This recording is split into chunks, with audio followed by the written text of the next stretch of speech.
Teman-teman harus paham ya, surga sudah ada, neraka sudah ada. Dan kita tinggal tunggu ajal datang sampai ke sana. Allah mengatakan, muttaqiina fiha 'alal araik la yarawna fiha syamsan wala zamharira. Di dalamnya surga itu mereka akan duduk bertelekan di atas dipan. Mereka tidak merasakan di dalamnya terik matahari dan tidak pula dingin yang bersengatan.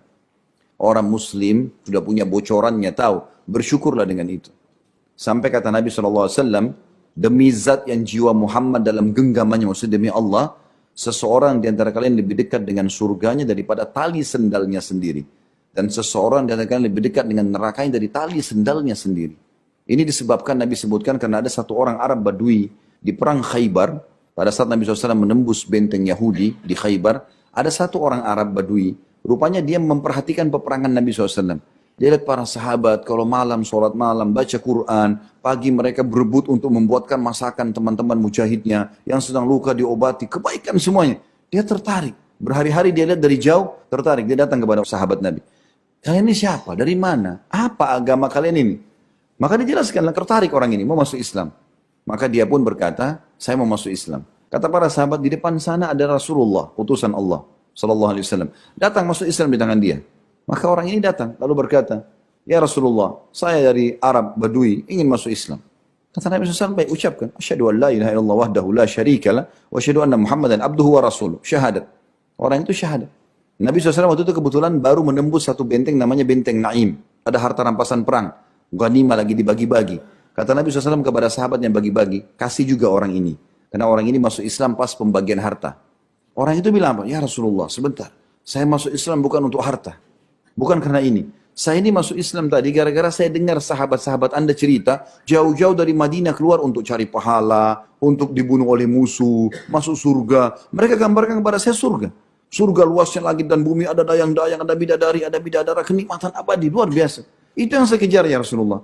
Saya berharap anak panah Yahudi ini dari bentengnya terlepas, kena pundak saya di sini, tembus di sini. Dia tunjuk tempatnya. Kata Nabi SAW, kalau kau jujur, Allah kasih. Sudah, orang itu berpisah dengan Nabi SAW.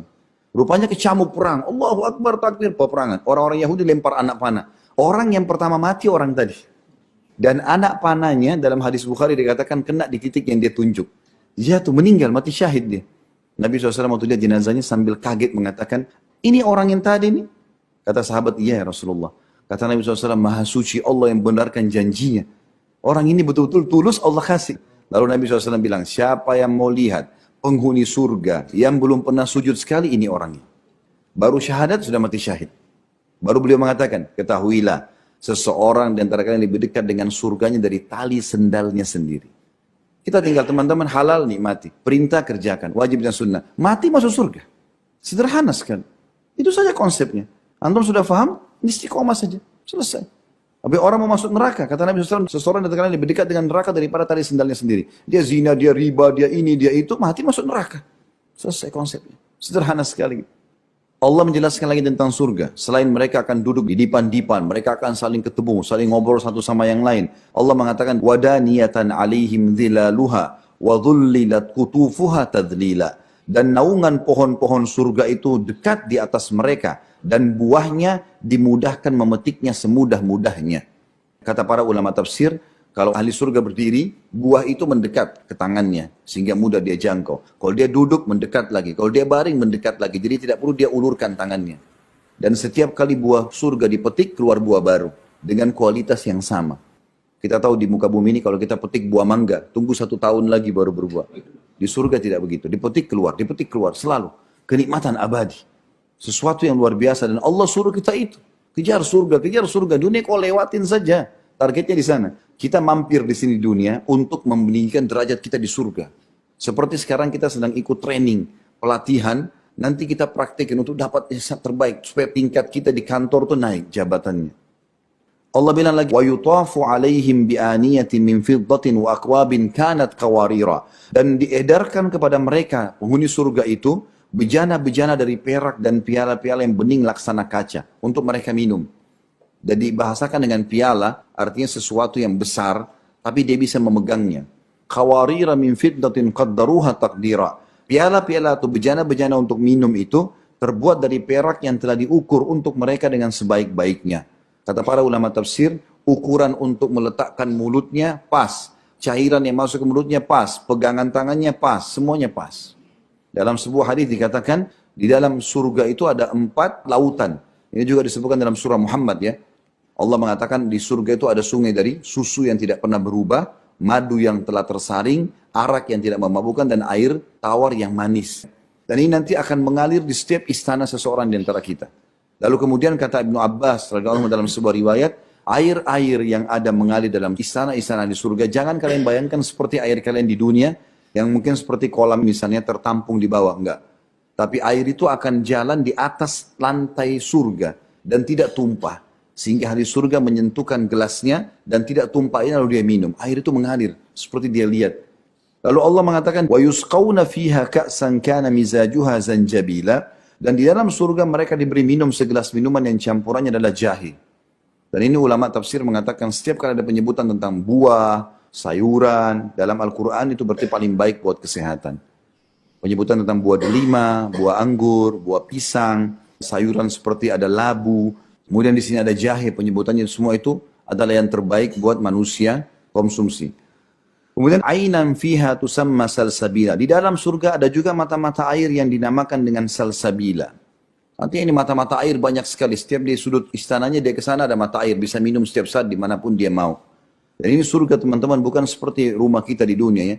Kata Nabi SAW, ahli surga, saking nikmatnya surga itu, dia kalau duduk di salah satu sudut istananya, dia akan duduk 70 tahun tidak pindah-pindah. Karena nikmatnya. Kemudian dia baru pindah ke tempat lain. Ahli surga tidak lagi lapar, tidak lagi haus. Makan dan minum bukan karena lapar dan haus. Kita kalau lapar, makan targetnya habisin makanan, bukan menikmati. Bagaimana laparnya hilang. Kita kalau haus, target minumnya hilangkan haus, bukan nikmati minuman. Tapi kalau kita lagi tidak lapar, mau makan apa? Oh saya mau makan ini, pilih. Lalu kita nikmati makanan. Ahli surga itu tidak ada yang lapar. Jadi mereka makan bukan karena lapar, minum juga bukan karena haus. Kita kalau lagi tidak haus mau minum apa-apa, ibu mau minum apa? Oh saya mau minum panas, minum dingin, kita bisa milih. Karena nggak haus, nggak ada capek. Kata Nabi SAW, ahli surga tidak ada lagi lapar, tidak ada haus, tidak ada capek, tidak ada gangguan orang. Tidak ada lagi beringus, tidak sakit, tidak ada meludah. Dan mereka tidak akan pernah rusak bajunya, tidak akan habis masa mudanya, dan mereka mendapatkan apa yang mereka inginkan. Semuanya yang diinginkan ada. Dalam hadis juga dikatakan fiha ma tashtahihi anfus. Di surga semua yang jiwa inginkan, baru niat sudah dapat. Lalu dikatakan dipenuhi dengan pelayan-pelayan di surga yang banyak. Wa yatufu alaihim wildanum mukhalladuna idza ra'aitahum hasibtahum lu'lu'an manthura. Dan mereka dikelilingi oleh pelayan-pelayan muda yang tetap muda. Kata para ulama, makna wildan bidadara, pelayan laki-laki. Kalau hurun in, bidadari, pelayan perempuan. Jadi di surga ada 2 jenis pelayan, laki-laki dan perempuan. Dikatakan sini, dan mereka dikelilingi oleh pelayan-pelayan laki-laki yang tetap muda. Apabila kamu melihat mereka nanti di surga, kata Allah, kamu akan melihat mereka seperti mutiara yang bertaburan. Saking indahnya. Kalau bidadari biasanya disebutkan seperti permata yang indah. Lalu ini seperti mutiara. Kalau mutiara, kalau 1 biji mungkin tidak terlalu kelihatan, itu pun sudah mengkilat dan bersih. Tapi kalau kita punya 100 butir lalu kita sebarin di lantai, maka indah kelihatan memantulkan cahaya. Allah menggambarkan mereka seperti itu. Dalam sebuah hadis sahih dikatakan menjelaskan ayat ini, ahli surga yang paling rendah derajatnya, itu Allah akan berikan kepadanya 10.000 pelayan. Setiap pelayan punya 2 nampan, tempat untuk taruh makanan. 1 dari perak, 1 dari emas. Jadi kalau 10.000 orang, masing-masing pegang 2, berarti 20.000 nampan. Dan ahli surga akan makan dari semua nampan itu, kenikmatannya akan sama dari nampan yang pertama sampai nampan yang terakhir. Karena nggak ada rasa kenyang. Dan akan ada ahli surga nanti yang masuk ke istananya, dia temukan 1 orang yang sangat tampan, bersih, bagus.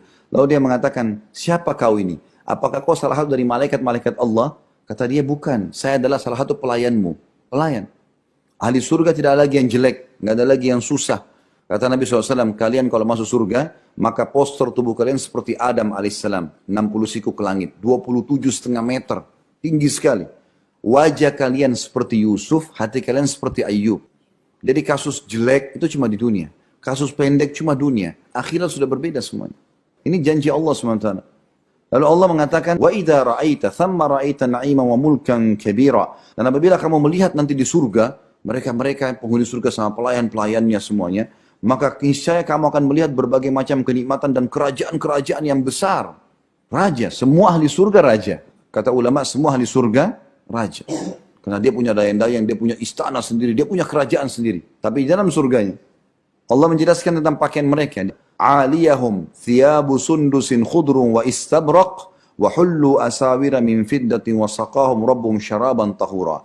Mereka memakai pakaian sutra halus yang hijau dan sutra tebal. Dan dipakaikan kepada mereka gelang yang terbuat dari perak. Dan Tuhan memberikan kepada mereka minuman yang bersih. Ya, sundus dan istabrak adalah pakaian sutra yang asli, yang tipis dan yang tebal. Karena di surga nanti tidak lagi panas, tidak lagi dingin. Abdullah bin Mas'ud radhiyallahu pernah ditanya, bagaimana cahayanya surga nanti? Kata Abdullah bin Mas'ud radhiyallahu anhu, tidakkah kalian lihat matahari awal terbit? Waktu awal pagi-pagi keluar, dia tidak menyengat tapi terang. Seperti itulah. Hanya saja tidak ada matahari. Jadi tidak ada lagi malam. Semuanya dengan kenikmatan abadi. Inna hadza kana lakum jazaa'an wa kana sa'yukum mashkura. Sesungguhnya semua ini balasan atas perbuatan kalian atau usaha kalian akan diberi balasan. Allah akan nilai semuanya. Jadi sekecil apapun yang kita kerjakan akan dibalas oleh Allah SWT asal syaratnya ikhlas dan mengikuti Nabi alaihi salatu wassalam.